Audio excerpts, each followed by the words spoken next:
Welcome to our tutorial on how to mark communities as unread on WhatsApp Web using your PC with the latest update. Let's go through the steps together. To begin, open your web browser and navigate to web.whatsapp.com. This will take you to the WhatsApp web platform where you can access your WhatsApp account. Once you're logged in, look for the communities icon on the left-hand side of the screen. Click on it to view the list of all the channels you are part of. Next, locate the specific channel you wish to mark as unread.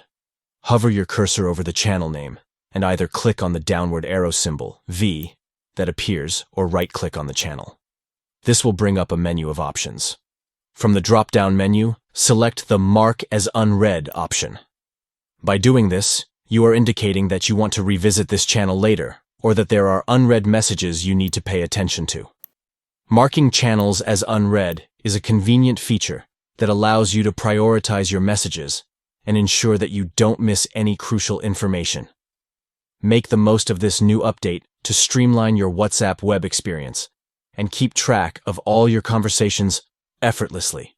Try it out on your PC today and enhance your WhatsApp web usage. Thank you for watching, and we hope this tutorial has been informative in optimizing your WhatsApp web channel management.